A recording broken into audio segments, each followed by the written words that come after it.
Hi, I'm indiedev, aka Omniscient Lab, and these are the fed results of my 8 month journey of coding in Unity.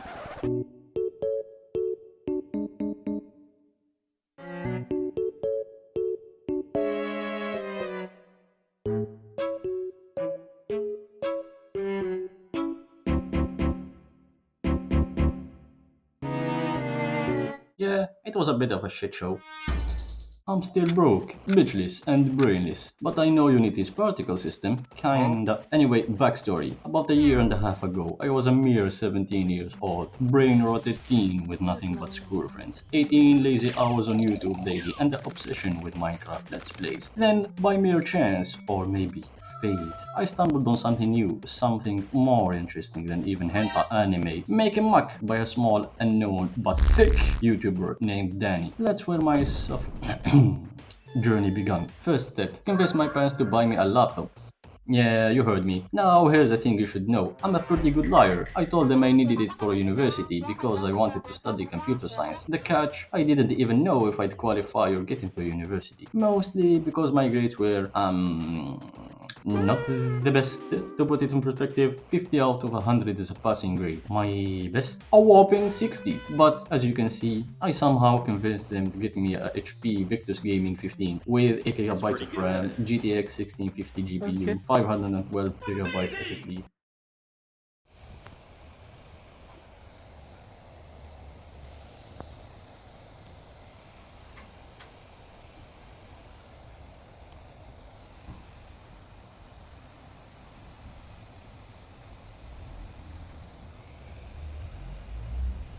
Oh, and since they don't know English, they didn't realize it was a gaming laptop. And what was the first thing I did with it? Play Genshin Impact for 3 months straight. Fast forward, now I'm stuck in computer science field, and I managed to get a 80 out of 100 in my last year of high school.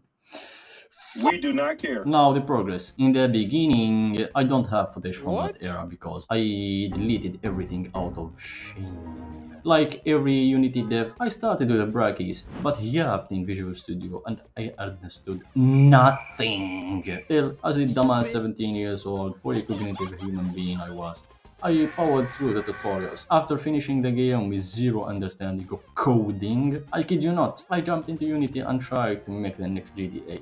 Spoilers, I failed hard, gave up on game dev for 3 months and left the laptop to collect dust. Who the hell cares? 3 months of my old lazy routine later, I got off my butt, determined to master the art of game dev. Step 1. I started Brocode's free C-sharp coding course, but then I remembered, oh yeah, the final exams that would decide my future. Did I focus on studying? Nah. You really think that I do that? Man, you crazy. Instead, I dedicated 80% of my time to game dev, 15% to lazing around, and 5% to whatever studying means. But in the final week before the exams, panic kicked in. So I studied full time, got a 80%, and I'm in this here. Please help. After that life deciding exam, I took a 1 week break that turned into a month because I twisted my wrist in a small fight. Once I recovered, I went full throttle into Unity and Blender and DaVinci Resolve. Shut up. It's my life. My mistakes. Anyways, here are the games that I came up with. First up, a game about catching falling boxes from the sky with graphics. It's basically a copy of another game that had birds, smoother movements, sound, and UI. I made this using a tutorial by Danny Crossing. As you can see from the AAA gameplay in front of you, it's very bare bone. The scripts are small, they work, but the variable names could definitely use some help. 4 out of 10 game. Next, an endless survival shooter, or at least we're trying to be one. This game doesn't have as much graphics as the box catcher, but it's something. I also used a Danny tutorial for this, but I tried to modify it. As you survive longer, you shoot faster, and the enemies spawn faster. No sound, no respawn on death, no animation, no UI, no sound, no bitches. The scripts, though, are more advanced. I even used IE numerator, IE numerator, IE, I, IE, IE numerator. Yeah, that. Overall, 4 out of 10. I represent to you a new original indie game, the best football simulator, Dumb Football. I made this game entirely by myself. Honestly, I kinda dig it. It's a very simple one. You see football, AI see football, you run to football, you hit football, you score, and then you kill and drink AI blood. The player has a simple control script. They run towards the mouse but also have left, right, and back movement options, which, while hilariously useless, actually make the player slightly faster. When you hit the ball, the script calculates a direction vector from you to the ball and applies force in that direction, basically simulating a kick. Science bitch. On the other side, the enemy AI calculates its direction vector again between itself and the ball, applies force, and charges straight toward the ball. Whenever it hits the ball, the same calculation happens again. But this time, the direction is always between the ball and the player's goal. This makes the AI surprisingly and significantly good at the game, somehow. This was all made by me, no tutorials needed. No sound, but it does have a pause menu, main menu, score tracking, and a restart button, other bits of UI, and even some graphics too. Next up is Normal Birds, a cheap knockoff of Angry Birds, but with the original ending. And I made this game using a tutorial by Jason Wayman. Honestly, I'm not sure why I went back to tutorials, but it's an average game overall. Oh yeah, wait, it has Unity's particle system! That alone is a 10 out of 10. Brain Damage is a pretty fitting name to describe my state at the time because I decided to make this 3D game with no real prior knowledge of 3D development, which is much more difficult than 2D. Like, there's a whole new axis for fuck's sake. I didn't even go with a plan for the game. I just thought I wanna make a game.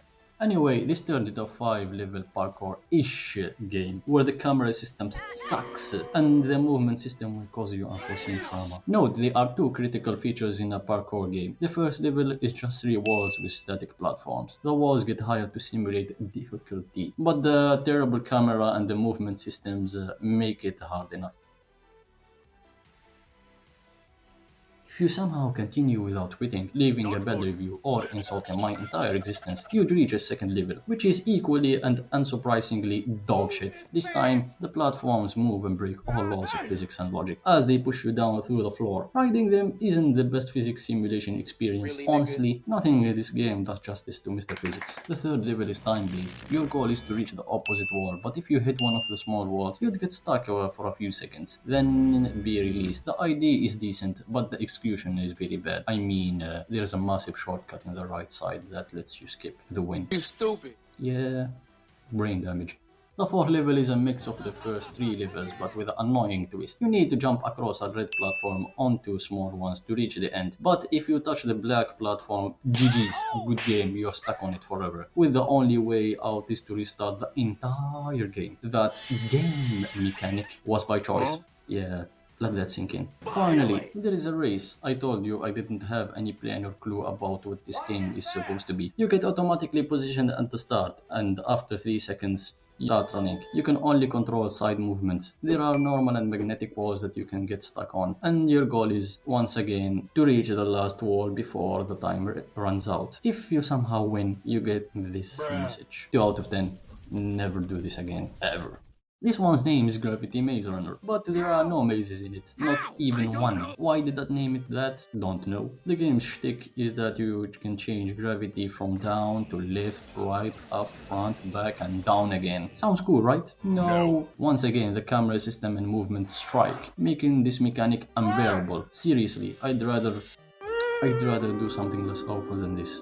On the other hand, this game has power-ups in the form of drugs. One makes you faster, the second makes you jump higher, and the third makes you dash longer. Yeah, there's a dash in this game, don't question that either. And while we're at it, there are useless coins you can collect. You win the level by getting a key and hitting this yellow platform. Pretty specific, but... No, I didn't do drugs while making this, though I did suffer a pretty severe head injury as a child. Back on topic, changing between gravities and dashing has a cooldown. The 2 other levels don't add anything new, except in the 3rd level, which is entirely blue. A blue cube will chase you and kill you. Game has a main menu, and when you win, a particle system starts playing. But even that can't save it. 1 out of 10, trash. Random rooms. This should have been something great. An endless room generation survival shooter game. Yeah, that was a mouthful. Instead, I added a few abilities, starting with the explosive dash. When you hit the enemy, which are just cubes, an explosion sends them flying back. It's got a particle system and the camera shake. Nice, nice. Then there is the slow motion ability. It slows down everything, including you. But you still move at normal speed. Why? Because I coded it so the player gets a very big buff in speed, camera speed, movement speed, dash speed, everything speed related. If I didn't, you'd be crawling like a snail. Totally not a workaround. Nope. It's just smart programming. Yeah. Don't dash while slow-mo is active though. That's a bad thing. Finally, there is shooting. It has a cooldown. You can reload anytime and the bullets are really ugly. Like what in the name of godforsaken earth are these effects? They're supposed to be lightning, but they look like bugged fur from a Rush AAA game. Moving on to the real enemies. Yeah! I gave them the same ugly shooting effect. What was I thinking? Either I was on crack, I had no standards, but I'm sure both. And guess what? They don't die either, because I hit a wild bug then I shrugged and said, it is what it is.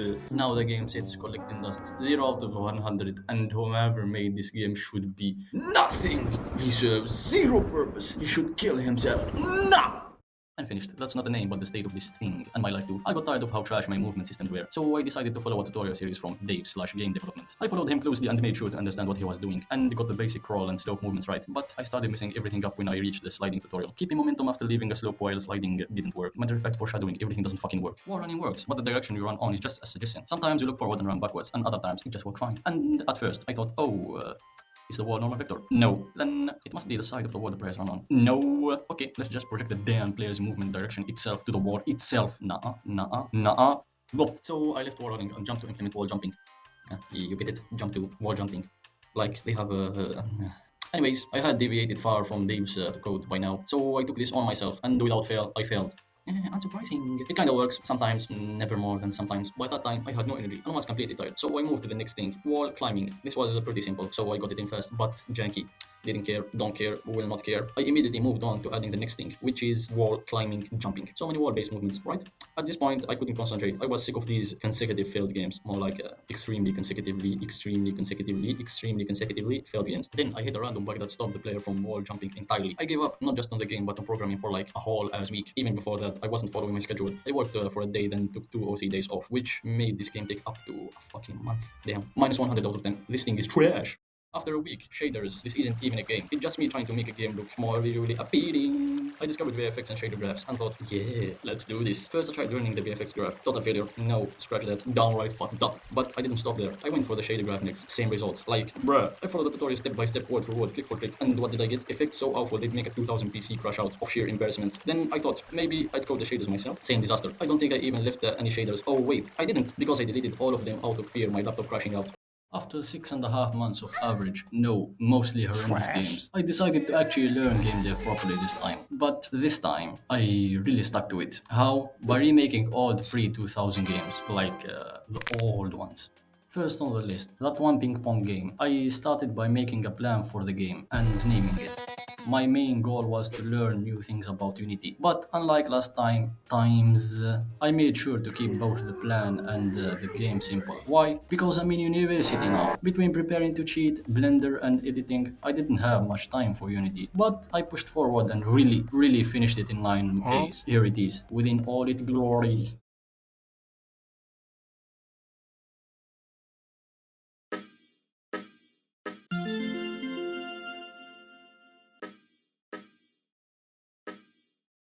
That shit is a two-pack of ass.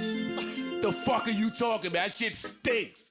As you saw, it has a usable start menu that I'm actually proud of, even though it failed at both aesthetics and humor. The main game is like the original, a ball that bounces around and 2 players. The white puddle is you, and you have 2 controls. No dash, no skills, no bitches, just up and down. There is also a AI enemy. This time, it checks the ball's Y position and applies upwards or downwards force to align and block it. I can tweak its difficulty by adjusting its speed. The whole game has 9 scripts. Both the enemy and player movement scripts are under That's 59 kind of each. small. On top of that, it has a score system, a timer, and conditions to win. First to 5 most points before time runs out, or a draw. The game has two particle systems, for blocking and scoring, and sound effects for ball bouncing and match ending. At last, there is an end screen that tells you who won, the time left, the final score, and a button to play again. Oh, and it has post-processing effects too. Wow. Hold on, that's a lot of positives. Like, damn, I never thought I'd make something with that many features. But let's not get carried away. This isn't perfect. The UI bland to a dead degree. The visual effects just do. The sound effects also just do. The physics weren't broken. Like I said, scripts are simple. But just look at the ball's movement script. I threw every trick under the sun to stop the ball. Anyway, game's still pretty good. 8 out of 10 and the most up-to-date game that I finished right after writing this script. This is foreshadowing in real time, in real life. Now I represent my short-term masterpiece, Fast Snake, or Nokia Snake game. Here, look at the plan, and now I will just show and not tell.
Anyway, 10 out of 10. What? This was the good, the average, but mostly diabolical projects I made in the last 8 months. Leave a comment rating all the games combined. Now, how do I end this? Omniscient Lamp logs out, but don't forget. I'm always beside you, bed at night.